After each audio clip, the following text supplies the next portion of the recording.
Muito bem, pessoal.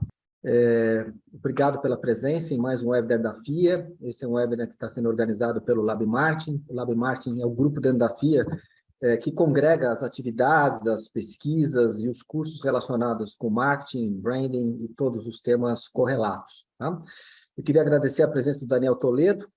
Já eu apresento o Daniel, ele vai falar um pouquinho conosco sobre pricing, revenue growth, que são temas cada vez mais presentes e ainda desafiadores do ponto de vista da compreensão de como utilizar isso na gestão do negócio, na gestão de marketing, na correlação com a demanda e assim por diante. Tá? Então, Daniel, obrigado pela presença. E, mais uma vez, obrigado a todos que estão assistindo o webinar pela presença e por estarem aqui conosco. Tá? Antes de começar o webinar propriamente dito, eu vou fazer uma breve apresentação do Lab Martin, explicar o que é o Lab Martin, onde nós estamos situados dentro da FIA, e um pouquinho do que a gente faz e a gente oferece. Tá? São 4 slides somente, e depois, na sequência, eu já passo a palavra para o Daniel para ele começar. Tá? Então, vamos lá. Muito bem. Então, estamos para o nosso webinar hoje, no dia 3 de agosto. Né? Eu sou o professor Marcos Machado, eu sou coordenador técnico do Lab Martin, tá? E vou estar moderando o evento hoje aqui com o Daniel e com vocês, com os participantes. Tá?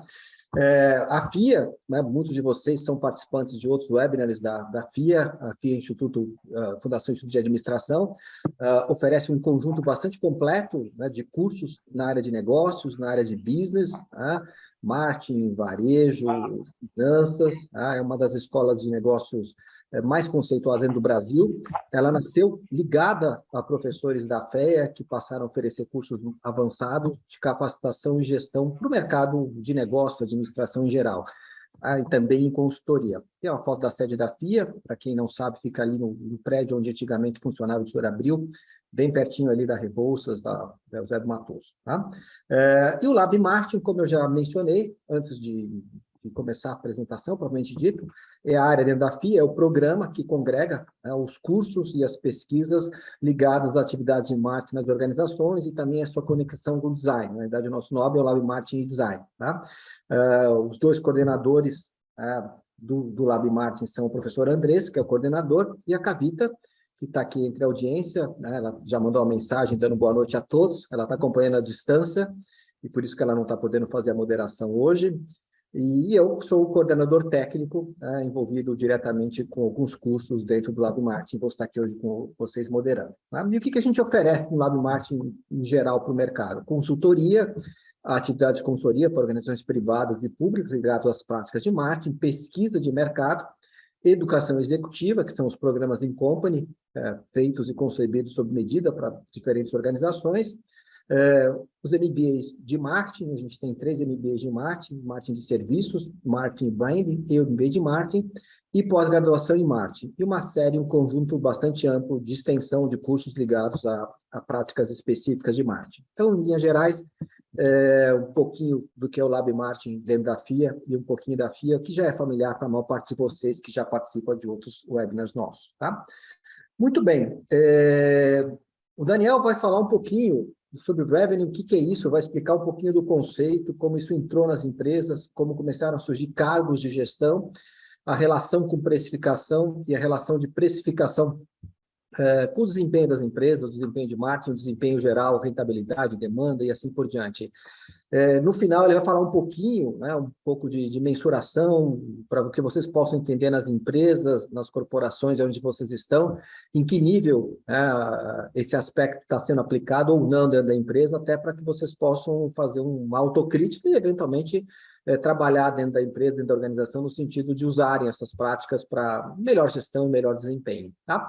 Eu vou pedir a todos que, caso vocês tenham perguntas, coloquem aqui no chat, tá? E eu vou, ao final, abrir para uma sessãozinha de perguntas, eu vou agrupar as perguntas por tema, por similaridade, talvez eu mesmo faça algumas perguntas, talvez não, com certeza farei, porque tem temas interessantes que eu também queria esclarecer e aproveitar a presença do Daniel aqui para esclarecer, tá?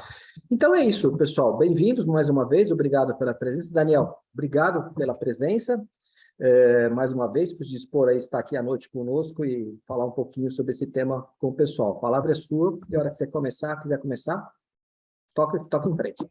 Obrigado, Marcos. Bem, primeiro eu queria agradecer também o convite de vocês. Muito contente de estar passando esse momento aqui com todos, contar um pouquinho da minha experiência, da disciplina e com certeza vou conseguir ajudar bastante pessoas que têm curiosidade mais sobre a disciplina, sobre quais são as nossas ações, qual que é o potencial que a gente pode ter com essa disciplina dentro das empresas, tá? Eu vou compartilhar minha tela, eu já vou aproveitar aqui para me apresentar. Aí vocês me avisam quando vocês estiverem vendo. Vamos lá. Tudo certo? Já apareceu? Tela cheia? Está com a capa da sua apresentação, Daniel. Perfeito, vamos lá. Então, pessoal, hoje a gente vai falar um pouquinho aqui de Revenue Growth Management e um pouco de Pricing. São disciplinas que vocês vão entender um pouquinho que elas estão bem correlacionadas, tá? Bem, eu trabalho aqui nessa disciplina já tem alguns anos, tá? No caso, já fazem 10 anos que eu trabalho com essa disciplina. Meu nome é Daniel Toledo, muito feliz de estar aqui com vocês. Deixo aqui meu contato aqui embaixo, mas no final também eu compartilho um pouquinho. Sou economista, formada pela Universidade de São Paulo. Por onde eu passei aí nos últimos anos, sempre trabalhando aqui com pricing. Comecei lá em 2012, primeiro trabalhando em banco, tá? Depois fui para Latam Airlines, trabalhar com revenues. Vou contar um pouquinho para vocês, mas companhia aérea é o berço da disciplina, tá? Depois mudei totalmente de segmento, fui para o farmacêutico, trabalhei um pouco aqui na Roche e agora estou desde 2019 no McDonald's, liderando aqui a equipe de Revenue Growth e Pricing desde 2019 até então, tá? Também cuido de outras áreas, não apenas essa, cuido de Analytics, cuido também da parte de inteligência comercial aqui do McDonald's no Brasil, tá? Hoje eu montei uma agendinha aqui para a gente falar de alguns tópicos. Primeiro, acho que vou começar com a parte do que é Revenue. O termo até é um pouco difícil, eu tentei deixar a apresentação bem democrática e vou evitar ao máximo falar muito termo corporativo para ficar bem simples de vocês também entenderem os conceitos que eu vou tratar por aqui. Então, começo falando sobre o que é Revenue, passo depois sobre quais são as principais ferramentas de Revenue, as principais alavancas que essa disciplina pode usar. Comento também como você pode precificar um produto, seja um serviço que você esteja vendendo, seja um produto físico, etc. Tá? Vou depois passar para falar da importância do uso de dados para fazer dinheiro usando essa disciplina de Revenue Management e Pricing. Depois vou comentar um pouquinho sobre qual é a rota de Pricing e um pouco da maturidade da disciplina nas empresas. E finalizo aqui com as melhores práticas e com certeza essa aqui vai ajudar vocês no dia a dia, tá? Vamos lá. Então, pessoal, o que é Revenue? Afinal, esse termo é um termo que está ficando bem famoso, até quando você escuta alguns calls de algumas empresas, tanto brasileiras quanto estrangeiras, a gente vê que grandes marcas já têm essa disciplina dentro do corpo delas. Mas o que essa galera que cuida de revenue e pricing está fazendo no dia a dia? O que eles fazem em gestão, tá? Sei que o termo soa um pouco difícil, mas no fim, quando a gente fala de revenue e pricing, a gente está falando de ganhar mais dinheiro, tá? Seja via aumento da sua base de clientes, seja trazendo mais lucro, trazendo mais margem. Basicamente, o revenue é falar de aumentar o resultado da companhia, tá?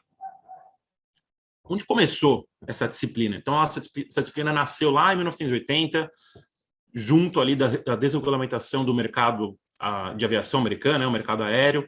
As grandes empresas, então a American Airlines, United, se viram no mercado altamente competitivo, principalmente com a entrada das empresas low cost, né, que conseguiam operar com custos mais baixos, e as empresas maiores tinham uma estrutura de custos muito elevada, né? Então, a disciplina nasce nessas empresas. Imagina que sua empresa tem um custo fixo muito alto, né? Se você tem uma aeronave, sei lá, com 170 espaços, será que eu tenho que me preocupar tanto com a margem percentual? Porque o custo, né, é fixo daquela aeronave. Eu já tenho meu leasing, eu já paguei pela gasolina, né, pelo diesel, no caso, pelo jet oil que vai estar abastecendo essa aeronave.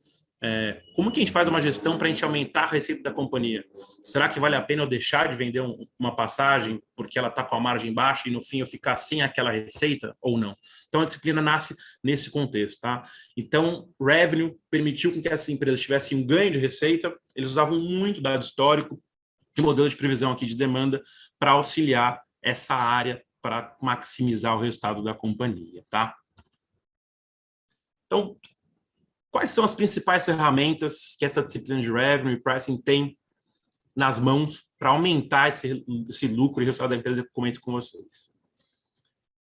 Acho que o primeiro e o principal é o próprio preço, é por isso que muita gente mistura essa gestão de Revenue Growth Management com pricing propriamente dito. Então, preço é uma ferramenta e uma das principais para essa disciplina.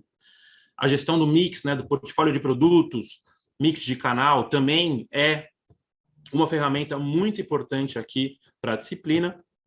E, por último, não menos importante, aqui a demanda, né? Não necessariamente eu preciso mexer no meu mix ou até mesmo no meu preço para trazer cliente. Então, essas são as 3 principais ferramentas que o Revenue tem em mão para fazer dinheiro, tá? Então, vou focar aqui um pouco no preço. Trouxe aqui um pedacinho de um exercício que a McKinsey fez alguns anos atrás para falar até sobre a importância do pricing, o poder desse preço. Basicamente, aqui que vocês estão vendo nesse gráfico aqui na esquerda de vocês, eles fizeram um exercício de, se aumentasse meus preços em 1%, quanto que vai para a minha margem, né, para o resultado da minha companhia depois? Eles identificaram aqui, nas maiores empresas americanas, um aumento de 1% de preço gerava em torno ali de 8% de aumento em lucro. Ou seja, preço, no fim, ele é uma ferramenta muito, mas muito poderosa mesmo para a gente incrementar a margem. Então, aqui até já faço uma provocação. Se essa ferramenta é tão importante, como a gente tem visto em diversas pesquisas, como será que hoje as empresas estão lidando com a precificação desses produtos? Será que eles estão conseguindo extrair o máximo possível dos seus preços para maximizar o resultado? Né? Quando a gente fala de preço, a gente sempre pensa em tabela de preço, promoções, desconto, assinatura, por exemplo, Netflix, cupons, pacotes promocionais e muito outro. Então, o preço tem esse universo vasto e a gestão de tudo isso não é simples, tá? E isso que eu vou comentar um pouquinho mais com vocês, como é que a gente pode otimizar essa alavanca de revenue, né, que é o preço, para maximizar o resultado da companhia. Então, é comum a gente se perguntar coisas como, será que eu estou precificando correto? Precificar corretamente tem algum resultado para a companhia? Tem. O mais claro é o aumento do resultado, do lucro, né? Mas e o impacto para o consumidor no final do dia, ter um preço certo? Acho que quantas vezes, ainda mais no cenário que a gente vê agora, vive no nosso país, de inflação super alta, a gente sabe que muita gente se depara no mercado com preços altíssimos. Então, tem uma relação até, muitas vezes, de dor na relação entre o consumidor e o preço. Preços muito altos podem gerar uma dor para o consumidor no fim das contas. Por exemplo, a própria gasolina. A gente também já viu alguns casos, não só no nosso país, como em outros, às vezes até protesto por causa de preços muito altos, né? Então, a precificação correta tem, de fato, impacto não só para a empresa, mas também impacto no consumidor. E vamos lembrar que, se o consumidor não está satisfeito com o preço, a compra não acontece. Se não acontece a compra, a empresa não tem receita. Se ela não tem receita, ela vai arcar só com os custos e ela vai ter um prejuízo ali na operação dela.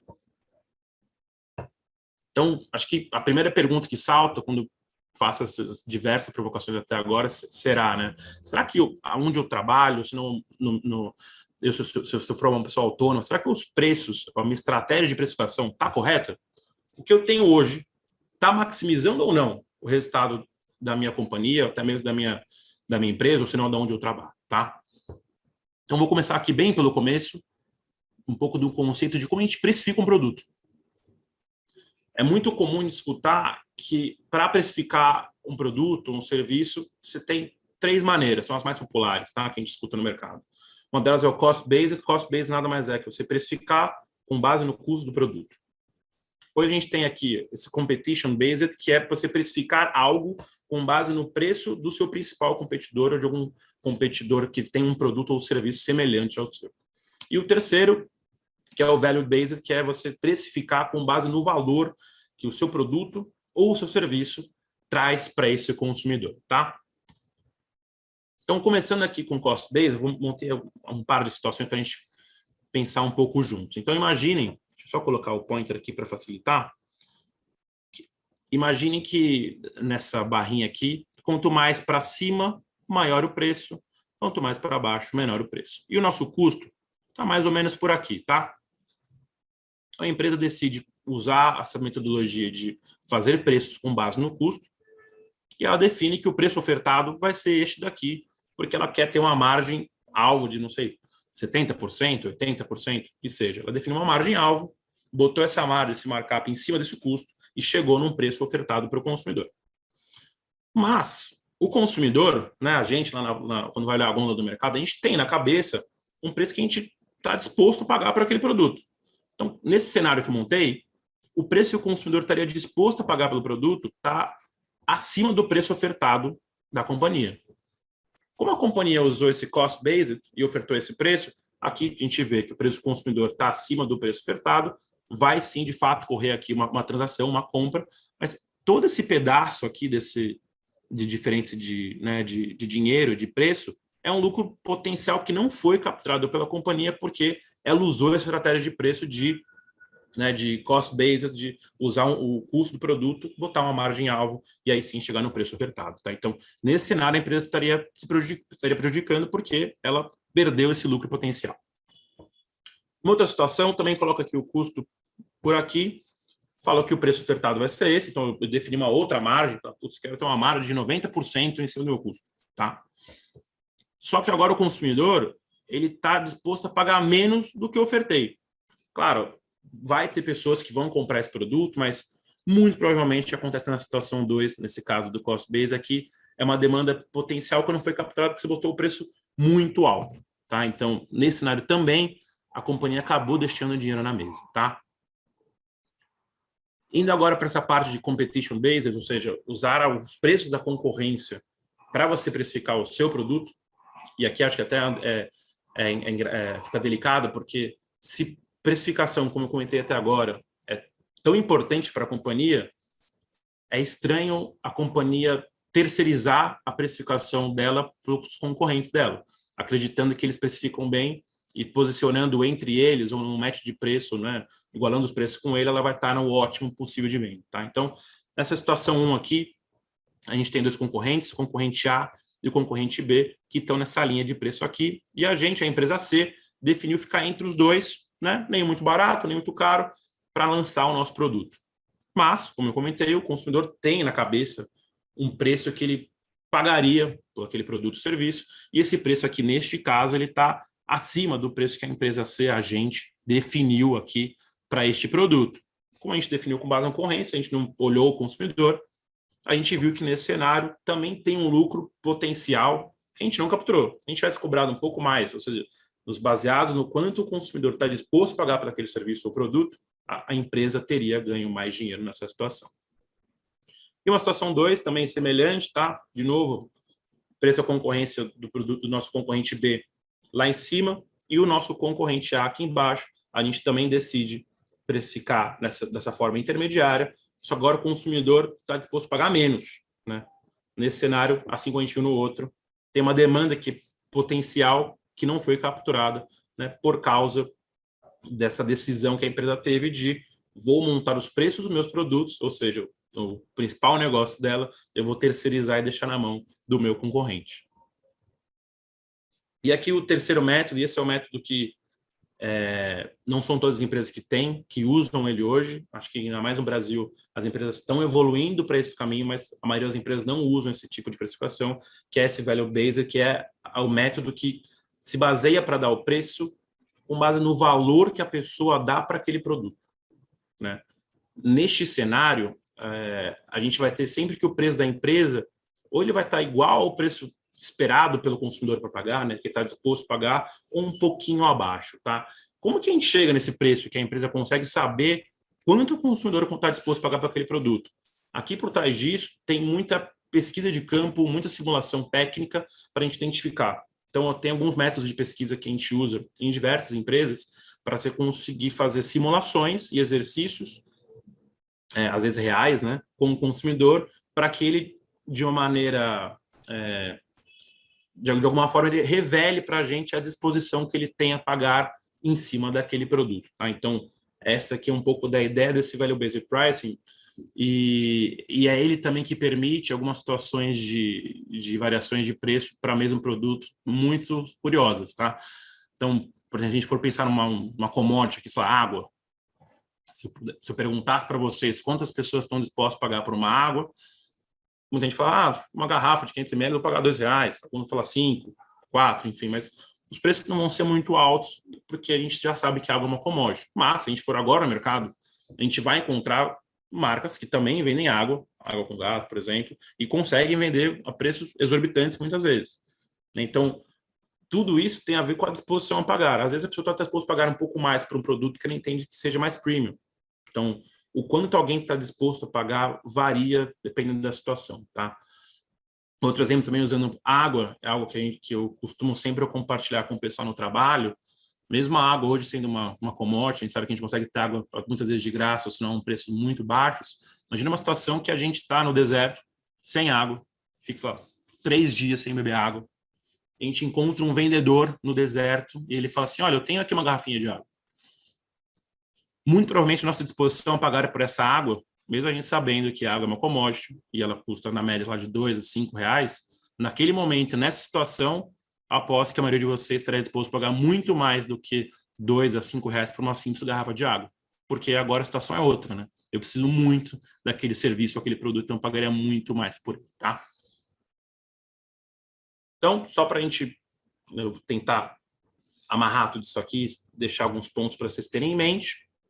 Quando a gente fala de precificação baseada no custo, esse cost-based aqui, é um tipo de precificação que não considera preços psicológicos, né? Que quando digo preço psicológico são aquelas barreiras de...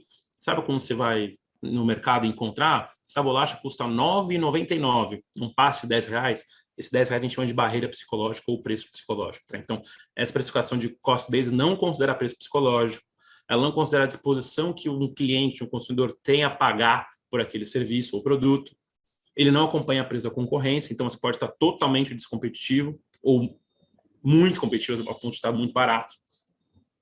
E também você não considera aqui o impacto de uma elasticidade. Né? Será que se aumentar muito mais meu preço, porque como eu sou cost-based, o meu custo aumentou em 50%, eu quero manter a margem, você vai acabando aumentando seu preço final também bastante.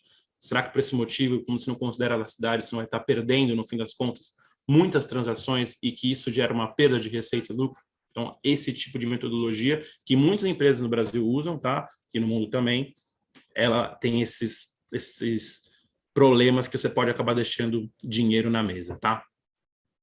Aqui, já voltando para aquele preço que eu falei para vocês, baseado no consumidor, ele é um tipo de estratégia de preço que ele acaba não considerando até mesmo o posicionamento, né, de novos produtos e preços, tá? Por exemplo, imagina que você lançou um produto totalmente novo, provavelmente você não tem concorrente. Então, como você vai precificar ele se você quer se basear no preço do competidor? Então, ele tem essa característica também, tá? E, além disso, mesmo ele acompanhando aumentos e reduções de preço, porque está baseado no consumidor, é como eu comentei, você terceirizou uma das principais ferramentas que a companhia tem para fazer resultado para o seu concorrente, né? Seria o mesmo sei lá, se a gente pudesse fazer o exercício de voltar aqui para a universidade, você pedir para o seu colega fazer sua prova e você confiar 100% na habilidade que ele tem para responder aquelas questões, né? É muito arriscado. E o último, e esse aqui é o que você vai conseguir ter captura de lucro e de resultado muito melhor que os demais modelos, é esse value based, que é essa precificação com base em pesquisa, com base na disposição a pagar, e para você chegar nele, a sua empresa precisa estar num nível de conhecer o consumidor e os dados internos, né, para você conseguir identificar qual é essa disposição a pagar. Tá? Existem vários métodos de pesquisa que auxiliam as empresas já hoje, por prestadores de serviços que já tem no Brasil, que ajudam as empresas a identificar qual é a disposição a pagar com base em pesquisa. Tá? Então, se pudesse deixar uma frase assim, para vocês terem em mente, qual que é a estratégia de preço que é boa para a companhia? A melhor estratégia de preço para a companhia é aquela que maximiza o lucro da empresa. Aqui não tem muito segredo. O ponto é, será que a gente sabe ou não se a gente está nessa melhor estratégia de preço? Muito provavelmente, se a empresa onde vocês estão atuando hoje trabalha com cost-based, muito provavelmente ela está sim deixando dinheiro na mesa e ela tem uma oportunidade de tentar migrar para outros métodos de pricing, até chegar nesse nível até de value-based pricing, e você conseguir capturar mais resultado, tá? Então, vou recuperar um ponto que eu comentei até sobre a situação da água. Tem esse conceito que, no fim, poderia condensá-lo na seguinte frase. É importante a gente conseguir oferecer o preço certo para o cliente certo, no momento certo. Se você está no deserto, muito provavelmente você vai querer oferecer só algo um pouco mais caro. Claro, vou até trazer um exemplo desse tipo de situação que aconteceu, se não me engano, foi num Rock in Rio, que teve no Brasil alguns anos atrás. Teve um fornecedor de comida que, durante o evento, praticou um aumento de preço altíssimo. Sei lá, fora do Rock in Rio, ele venderia seu produto por R$5, acabou vendendo, sei lá, por R$15. Foi um aumento tão abusivo que no dia seguinte apareceu no jornal. Então, de fato, as pessoas ali dentro estavam dispostas a pagar mais. Mas depois a empresa acabou lidando com um risco de imagem tão grande. Será que compensou tudo que ele... esse ganho que ele teve naquele dia, será que compensou depois com o risco de margem que ele teve? Então, mesmo a gente conseguindo variar nosso preço, né, ter esse preço certo, para a pessoa certa, no momento certo, a gente que trabalha com preço, e vocês que já trabalham, se forem trabalhar, é muito importante ter cuidado. Será que eu não vou estar aqui rompendo ou entrando num terreno delicado, onde pode depois prejudicar a imagem da minha empresa? Tá? Mas também, olhando do outro lado, por exemplo, digamos que a gente tem aqui uma empresa de sorvete. E a gente sabe que durante o verão faz muito calor. Muito provavelmente, se você aumentar o preço do nosso sorvete durante o verão, você vai ter um impacto muito pequeno, né, na sua demanda, e o seu aumento de preço com certeza vai conseguir fazer com que a empresa aqui capture ganho de receita e lucro muito alto. Então, eu comento, ter o preço certo para a pessoa certa no momento certo é muito, mas muito importante e crucial para a estratégia de uma companhia. Tá? Então, vou aqui fazer mais um outro exemplo disso que eu comento de você poder variar preço com base em situação. Coloco aqui uma curva, né, o famoso gráfico aqui de preço e demanda, para a gente fazer alguns exercícios. Tá? Então, coloco aqui a nossa curvinha da demanda, de uma maneira bem simples. Faço o seguinte exercício. Uma empresa aqui cobra esse preço 1, e neste preço 1, a demanda por esse produto é esse Q1 aqui. A receita dessa empresa é basicamente dada, né, e expressa pela área desse quadradinho aqui amarelo, tá? Agora, se a gente pudesse ter vários preços para atender várias pessoas, porque, de novo, as pessoas têm disposição a pagar diferente. Então, eu gosto muito de água com gás, e se alguém aqui não gostar tanto, provavelmente você vai querer pagar menos do que eu por esse produto. Então, a gente tem disposições distintas. Mas será que a empresa consegue, de alguma maneira, cobrar mais de mim, Daniel, e menos de você que não gosta tanto assim de água? Existem formas de acontecer isso hoje, tá? Vou contar um pouquinho dela para vocês. Então, fiz aqui um exercício. Se a empresa pudesse cobrar um P1, a gente teria essa curva, nessa tabelinha amarela aqui de resultado. Se ela pudesse cobrar também P2 e ganharia mais esse azulzinho, e ela cobrasse um P3, que traria aqui as demandas nesse Q3, o resultado dela aumentaria muito, porque agora ele deixa de ser apenas a área amarela como resultado e passa a ser o amarelo, o azul e o cinza. Então, é muito mais receita para a companhia, porque ela conseguiu praticar essa diferenciação de preços, tá? Hoje, as empresas já praticam isso, através de uma prática que a gente chama de segmentação ou clusterização de seus clientes e produtos, tá? O que eu quero dizer com isso? Por exemplo, vou ter um exemplo aqui bem claro de cliente, também vou mostrar o produto para vocês. Vou mostrar aqui. Olhando aqui produto, aqui eu peguei no Google, não tem muito tempo, né, uma tabela de preços de um mesmo voo, tá? Se a gente for olhar aqui, ó, esse aqui é o dia que esse voo vai voltar. Então, ele vai partir na quinta-feira, dia 27. Repara que o preço para essa mesma partida varia. Sai de 274 até 229. Ah, mas é porque você está mudando a volta. Sim, você concorda que o produto ainda é o mesmo, né? E ainda é você entrar no avião, sentar naquela aeronave e ela te levar para algum lugar. E os preços estão variando com base na forma que eu voltar.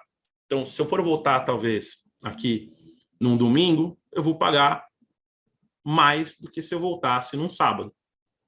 Né? Então, de alguma forma aqui, a empresa conseguiu diferenciar os preços com base no produto que ela está ofertando. Que produto aqui? É a ida e a volta, é esse voo. Então, mudou um pouquinho ali o produto, ela variou o preço e aqui ela consegue capturar bastante receita.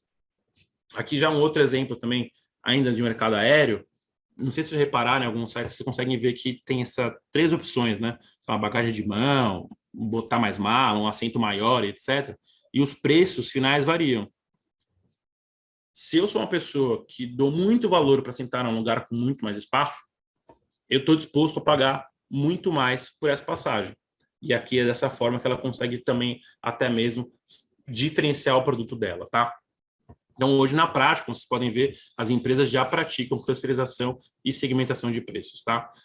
Aqui é importante até comentar que quando a gente faz esse tipo de exercício, a gente tem que tomar cuidado para que a segmentação não vire uma discriminação, tá? Teve um caso recente de uma empresa também que vende passagem aérea, que ela fez uma tática de preços que foi a seguinte: quem acessasse o site dela de fora do país via um preço muito mais alto de quem acessasse o site dela dentro do Brasil.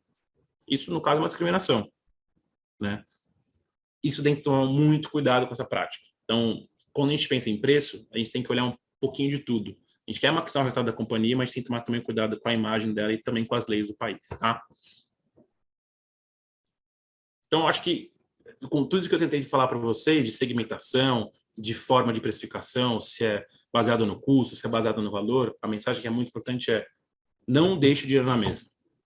E a área que é responsável por isso nas empresas, né, e está ficando cada vez mais responsável por isso, é essa área de pricing e de revenue growth management, tá? Então, não deixe dinheiro na mesa, e é através dessas práticas que eu comentei com vocês: segmentação de produtos, clientes, método de precificação via value based, são as maneiras que a empresa tem para conseguir não deixar dinheiro na mesa. Agora vamos mudar um pouquinho de assunto, que é como que a gente consegue identificar se de fato alguma ação aqui que a gente fez de preço trouxe ou não trouxe dinheiro. De onde eu tiro essa informação? Então, aqui não tem muito mistério, né? Hoje a gente está no mundo da informação, no mundo dos dados, e é essa ferramenta, né, informação, que vai ajudar as empresas a ver se o pricing dela, se a gestão de receita dela está trazendo mais resultado ou não.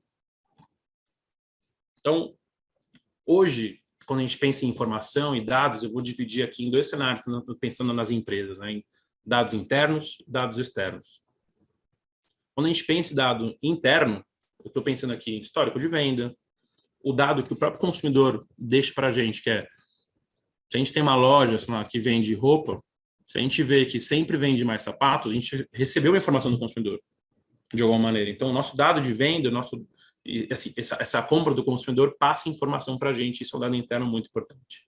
Projeções que a empresa faz internamente, isso também é um dado muito relevante para a gente. Modelos preditivos, modelos de oferta, também são dados internos que são super importantes. E também aqui, por último, não menos importante, resultado de teste, cálculo de ROI das ações e etc. Já na parte externa, aí tem bastante coisa também, tentei simplificar um pouco, mas estou falando de dados macroeconômicos. Então, inflação, PIB, inflação da alimentação fora do lar, inflação de calçados, etc. Dados da concorrência. Se você conseguir ter acesso aos preços da concorrência, ou se aos produtos da concorrência, isso é, assim, uma informação valorosa para a empresa. Por mais que você não queira seguir os preços dela, né, dá para ela essa habilidade. Ter essas informações externas é muito valioso para a gestão de price, tá?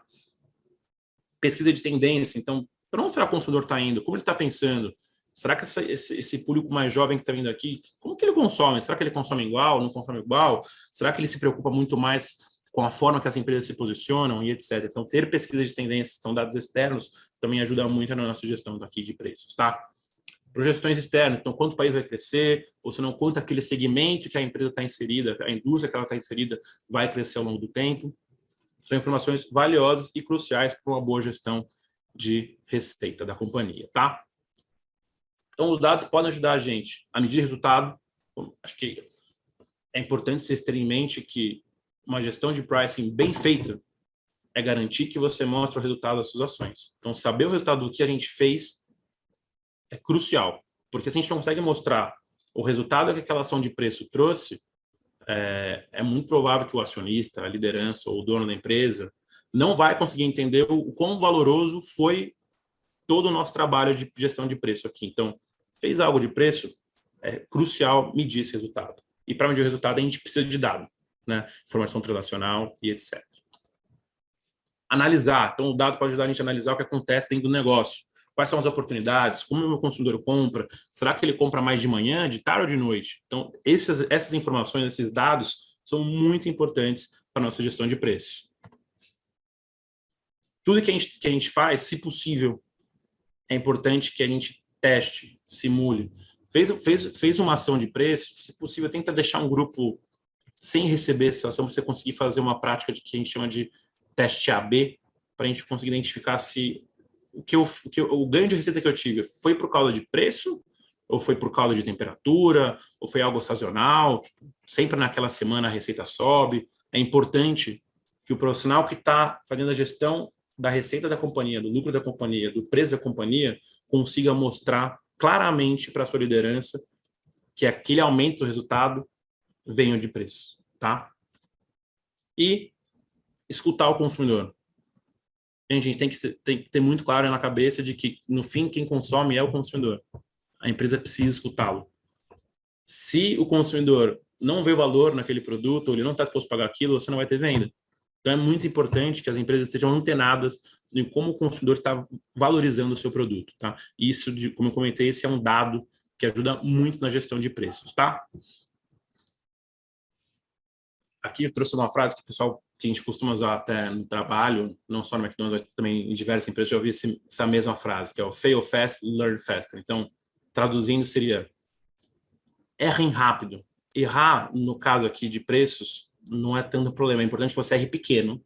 E se você errou, que você seja pequeno e seja rápido, porque você vai tomar aprendizados com isso e você pode melhorar muito, muito mais o resultado da sua companhia. Fez um movimento de preço, um grupo controlado, viu que deu errado, aprende rápido, cancela aquele piloto, muda a estratégia de preço, então, e vai salvando, computando todas as informações que você tem de teste, movimento de preço que você fez, para que você, no fim, possa já saber antecipadamente o que alguns movimentos de preço podem fazer.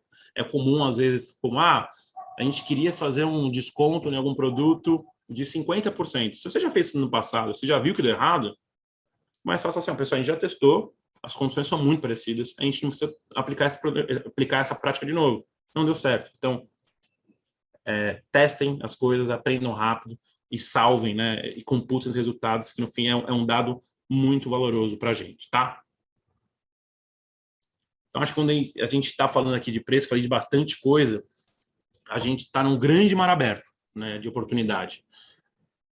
E o que eu costumo falar para minha equipe, que é muito bom estar no mar aberto de oportunidades, mas digamos que você está numa empresa hoje que faz a prática de fazer preço com base em custo, você tem uma oportunidade enorme de conseguir migrar a sua precificação para uma forma mais científica, mais baseada em dado, mais baseada no valor que o consumidor quer pagar. Mas, por ser um mar muito aberto, às vezes a gente fica meio que sem rota, sem norte. Mas por onde eu começo? Para onde eu vou? Como é que eu faço? Tá? Então, a gente tem que ter um pouco de cuidado com isso, e é por isso que eu trouxe aqui como se fosse uma rota de pricing, tá? Também vou botar mais um gráfico aqui. Imagina que nesse eixo aqui a gente está falando de uso de dados, então quanto mais para cima, mais intensivo é o uso de dados numa companhia, quanto mais para a direita, mais sofisticado é a precificação dessa empresa, tá?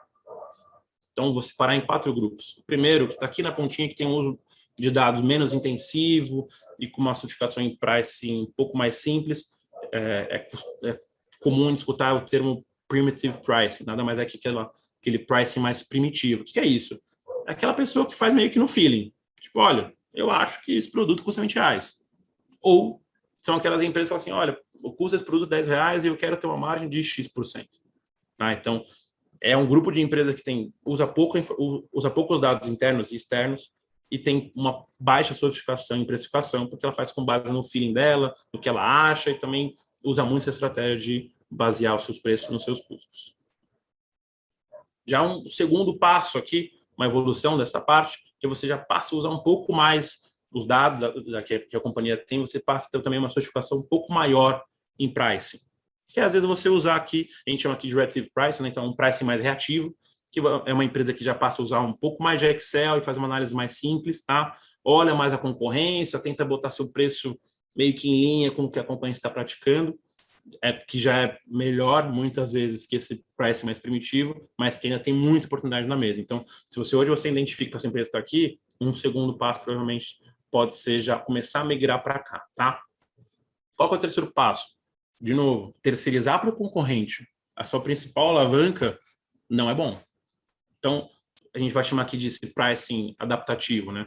Já é uma empresa que já olha mais os dados, já se baseia muito mais em fatos, tá? Ele já escuta um pouco mais o consumidor. Então, ele já está saindo dessa parte de análise mais simples e feitas em Excel, ele já deixa de usar um pouco aqui os preços do competidor e o cost plus de estratégia e já usa mais dados para basear a sua formação de preços. E o state of art, né, o estado da arte da precificação, é o que a gente chama às vezes aqui de superlative price, então esse pricing é o que é um pricing muito mais sofisticado, que tem um uso muito intensivo dos dados, né? Ele é mais complexo, ele usa segmentações, alguns chegam ao nível de conseguir precificar o preço para cada cliente ou o preço para cada loja, é algo mais micro, tem variações de preço por tipo de canal e etc. E já tem umas ferramentas para fazer gestão de pricing que são muito mais complexas. Então, já olha a pesquisa, tem uma modelagem de inteligência artificial por trás, etc. E mais é uma empresa 100% baseado em experimento, em dado. Então, esse daqui, se a gente fosse chamar dessa rota, vocês vão conseguir, até olhando o que a gente falou até agora, identificar onde vocês estão. Como está a minha empresa? Já estou aqui? Estou aqui? Isso aqui já dá um caminho para a gente não ficar muito caindo nesse mar de oportunidade muito aberto e no fim você não sabe para onde ir. Por isso que eu trouxe essa rota para ajudar vocês a entenderem onde vocês estão hoje, tá? Como se fosse aqui uma régua, tá? Então vou retomar um pouquinho.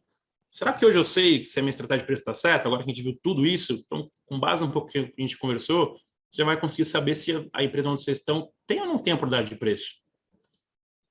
Então, agora eu vou trazer um pouco, né, das melhores práticas para vocês entenderem um pouquinho mais, né, que talvez vocês já podem aplicar amanhã na empresa de vocês, que já pode sim trazer um ganho mais imediato. Mas lembrando, muito importante que depois vocês façam a medição disso, tá? Então, vou retomar aquele lá no comecinho que falei que no fim, revenue, growth management e pricing, parece difícil, mas a gente está falando aqui no fim de ganhar mais dinheiro, tá? Mas para a gente fazer isso, é muito importante a gente ter uma estratégia de preço muito bem definida e, como eu disse, baseada em dados, tá? Quais são as boas práticas que eu posso deixar para vocês? Não, deixei algumas mais simples, porque sei que facilita depois vocês apanharem um pouco de tudo isso que eu falei em algumas pequenas pílulas aqui de pricing e revenue, tá? Muito cuidado com desconto, principalmente muito agressivo. Assim, acho que nesses meus 10 anos de experiência, o que eu tenho visto que esses descontos muito agressivos às vezes não trazem o resultado esperado. Imagina que uma empresa vende um produto hoje por R$10 e ela faz um desconto de 50%, e para você pelo menos compensar a sua receita, você tem que dobrar a sua venda. Será que isso é factível? Então, cuidado com desconto muito agressivo, tá, pessoal? A gente fez a gente fez um produto novo, quero descontar para já experimentação. Tudo bem, mas não deixa então massivo. Dá só para a primeira experimentação. Usa um aplicativo a primeira vez, toma um desconto. Na segunda, tenta já evitar essa prática. Porque se você acostumar o seu consumidor sempre com um preço descontado, depois de um certo tempo, o seu preço descontado vira o seu preço regular. E a pessoa só vai comprar quando estiver naquele desconto, tá? Então, muito cuidado com isso nas empresas de vocês. Precificação distinta por canal de vendas, como eu comentei, segmentar preços, né, clusterizar, seja por cliente ou por produto, sim, pode trazer muito, mas muito dinheiro para vocês. Mas é importante que vocês também meçam isso e tenham cuidado. Quando for pensar em estratégia de preços distinta por canal, é importante que no fim o responsável por pricing olhe tudo isso como um todo, porque não faz muito sentido você fazer que a pessoa, sei lá, saia de um ambiente físico e vai para um ambiente digital. Vou até usar o exemplo de um restaurante que vende marmita. Você pode comprar lá a comida fisicamente, ou você pode pedir por delivery. Se você fazer uma precificação distinta para o canal, você pode sim ganhar mais dinheiro. Mas agora, se você faz um preço muito mais baixo, ou no físico ou no delivery, no fim, um segmento, um canal pode estar canibalizando o outro. E no fim, pode ser sim que isso não traga dinheiro para a companhia, tá?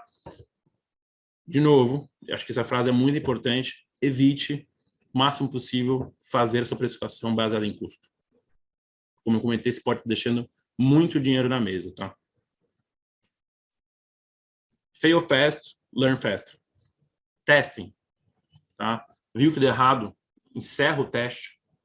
salva essa informação, aprende, muda e avança para frente, tá? Muito importante esse mindset, esse tipo de pensamento, porque essa é a forma que as empresas conseguem ir testando e evoluindo e aprendendo bastante, tá? Segmentação de preços, como eu comentei, é diferente de discriminação. Então, muito cuidado quando for segmentar para você não acabar ferindo até mesmo uma lei do seu país e você, no fim, acabar mais discriminando do que segmentando. E eu sei que a linha é muito tênue e por isso é muito importante ter cuidado. O profissional de pricing é uma pessoa que fala com diversas áreas da empresa, comercial, marketing, finanças, mas tem que falar também muito com jurídico para entender se o que você está praticando de preço, se é legal ou não.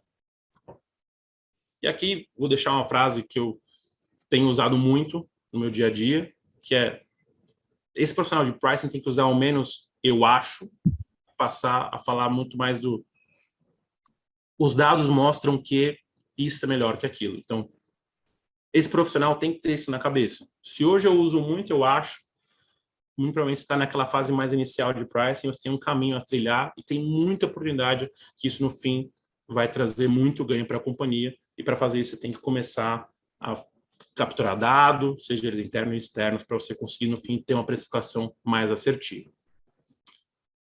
Pessoal, eu sei que falei muito, acho que consegui cumprir meu tempo, espero. Obrigado a todos, mais uma vez, obrigado pelo convite aí do Lab Marketing da FIA. Dúvidas, eu deixei meu contato aqui e fico à disposição. Não sei se tem pergunta aí no chat, Marcos. Se tiver, Tem você me sim, avisa, Daniel. eu já estou à disposição.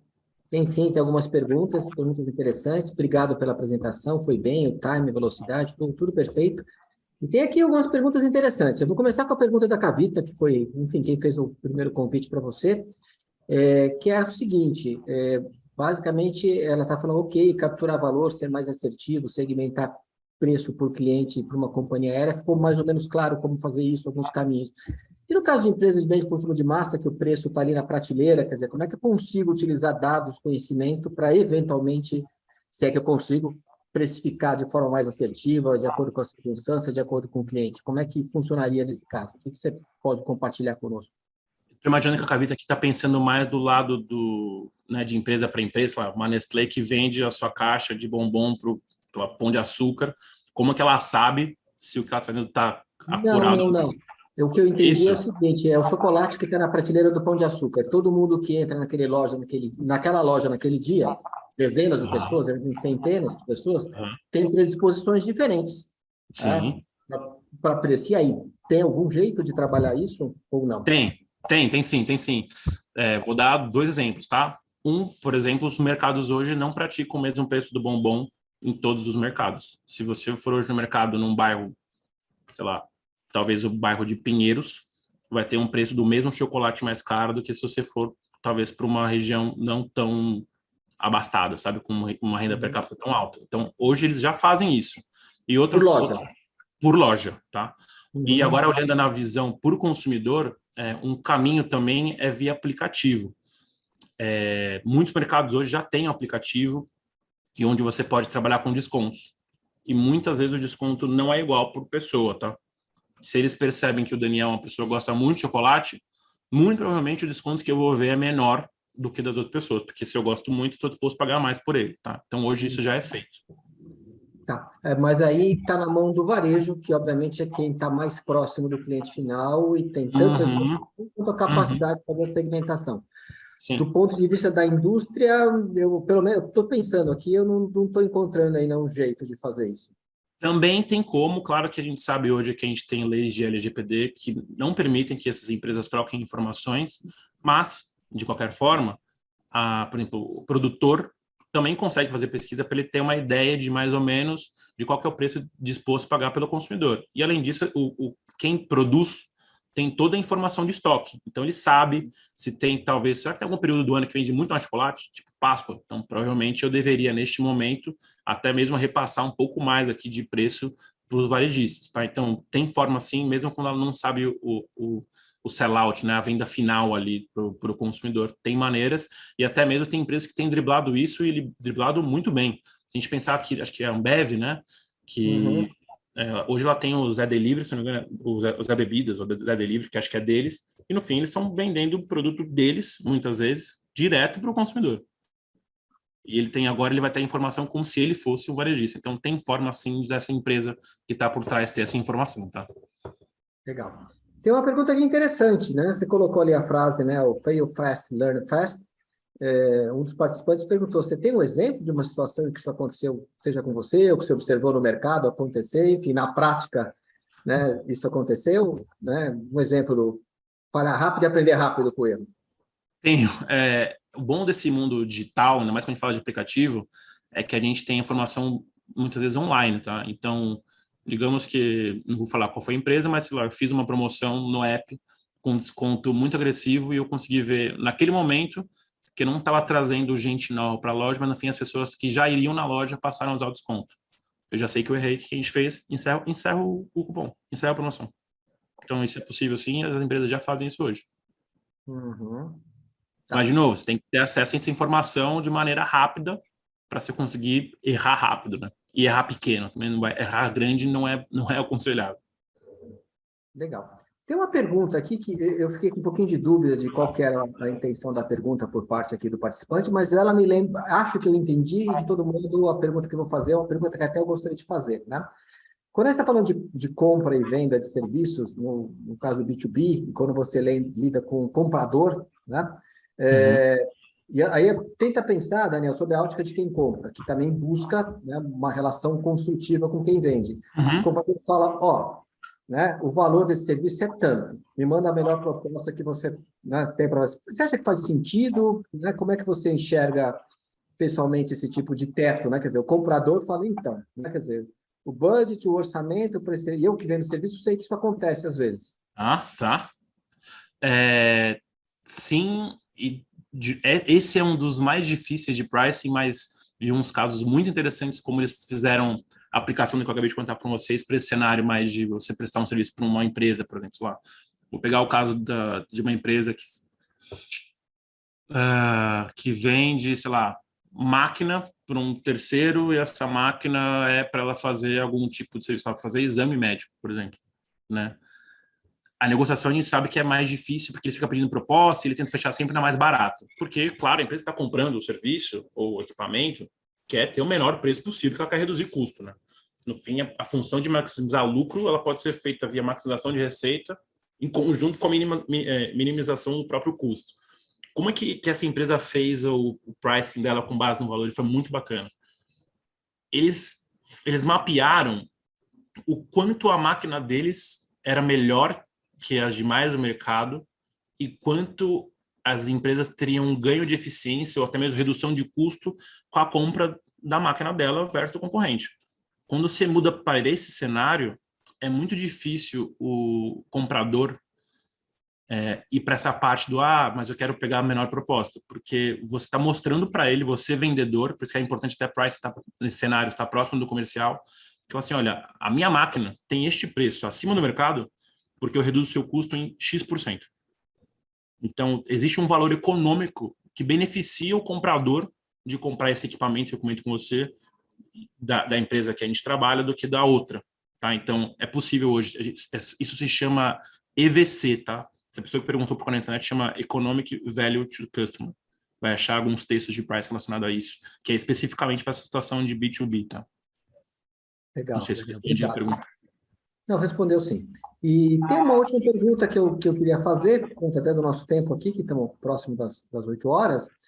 Você acabou falando durante a apresentação de algumas questões de imagem, a questão do jurídico, a questão dos dados, a questão legal e tal. Se você pudesse fazer um resumo de quais são as principais implicações éticas, né? Quer dizer, quando eu penso na estratégia de preços, quais seriam? Sei lá, três principais, se aqui três seria um número suficiente. Ixi, Você difícil, hein? falou, você falou da questão do Rock in Rio, né? Quer dizer, pô, super desagradável, né? Quer dizer, Super. você está lá, você é consumidor da marca, falou, que legal, o McDonald's está aqui. Aí você chega lá, né? Quer dizer, está o triplo do preço. Falou, pô, o McDonald's está aqui tirando proveito da minha Uhum. vontade de comer, sei lá, um lanche do McDonald's.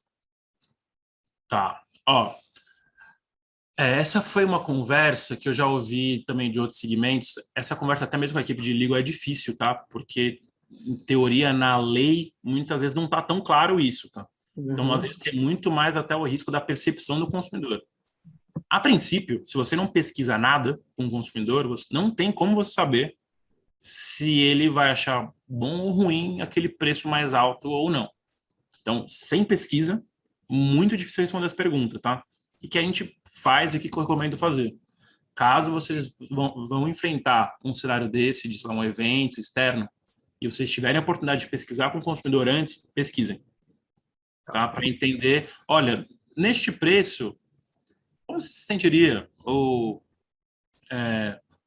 hoje, quanto você acha que custa esse produto? A pessoa vai ter uma percepção na cabeça dela. E se você chegasse no Rock in Rio, no Lollapalooza, etc., e o preço tivesse o triplo do valor? O que você acha? Ela vai responder para você.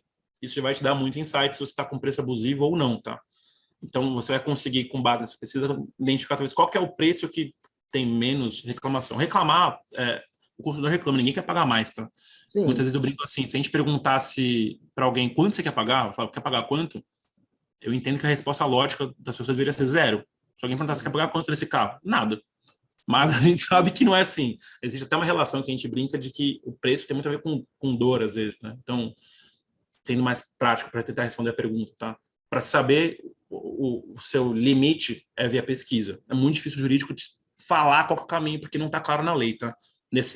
Pensando em aumento de preço por causa de evento específico, tá? Em situações como seguro, acho que tem bastante isso, tá? Eu não lembro qual foi o último caso que teve no Brasil, mas teve um caso assim, de que uma pessoa, o seguro acabou aumentando muito o preço dela, ou se não queria oferecer para ela um valor exorbitante, porque ela já tinha comorbidade. Isso tem um risco para a empresa altíssimo. É quantificável? Difícil, porque nem mesmo a área de legal sabe qual que é o risco atrelado àquilo. Mas você pode fazer simulações de tanto, de até quanto isso pode acontecer, e se aconteceu com alguma empresa do seu mesmo ramo, você pode ver qual foi o valor da multa, porque essas informações estão disponíveis muitas vezes na internet. Tá? Eu queria dar um pitaco aí na sua resposta, que eu acho que pode ajudar quem perguntou. A pesquisa, evidentemente, que ajuda. Às vezes a pesquisa não consegue medir a realidade, porque nem sempre você está exatamente na situação de compra, né? Tem aquela questão, mas é melhor um termômetro que nenhum e cabe um pouco do seu próprio julgamento quando recebe o resultado da pesquisa. Tá? De modo geral, o consumidor quer melhor e mais barato. Isso é uma resposta óbvia, mas aí tem as situações de comparação, aquela coisa toda. Mas é sempre bom, né, para quem fez a pergunta, a gente se colocar no lugar de quem compra. Né? Toda vez que eu acho que o consumidor vê que há alguém querendo levar vantagem, e você está se sentindo explorado, há um desconforto. Então, quando você percebe claramente o esforço de quem está vendendo, eu estou pedindo uma cerveja, estou ali na beira da água, a barraquinha está 2 quilômetros, eu entendo que vai custar um pouco mais caro. Agora, eu paguei o ingresso para entrar no Rock in Rio, aquela marca comprou patrocínio, etc. Eu não tenho alternativa. Ou eu passo sede, eu pago 3 vezes mais, a pergunta que você faz, pô, o cara podia estar oferecendo pelo menos o mesmo preço aqui, etc. e tal, né? Quer dizer, já que eu estou aqui e tal, enfim. Então, se colocar no lugar do outro, de quem está comprando, às vezes ajuda também a fazer essa avaliação. Sempre bom. Bom, pessoal, tem 2 ou 3 perguntas que, infelizmente, a gente não vai poder responder por conta do nosso horário aqui, do limite de horário. Daniel, foi muito interessante, não é um tema fácil, mas é um tema relevante. Eu acho que você jogou aqui luz, né, nas discussões, nas dúvidas. Certamente a apresentação não responde tudo, né? Nem você sabe como fazer tudo o tempo todo, mas ela jogou um monte de luz aqui, muita luz em algumas questões complicadas aí do dia a dia, né, da precificação, da relação com receita e tudo mais, tá? Super obrigado, Daniel. Obrigado pela presença. Obrigado a todos que participaram do webinar. Depois o webinar ele vai para o canal do YouTube da FIA, do Lab Martin. Nós temos o canal do Lab Martin e também da FIA. E aqueles que participaram e quiserem indicar o webinar e conteúdo para algum colega que não pôde estar presente, depois pode fazer isso. Tá bom? Obrigado, Daniel. Obrigado a todos e uma boa noite. Obrigado a você, pessoal. Boa noite a todos. Tchau, tchau. Até a próxima. Até.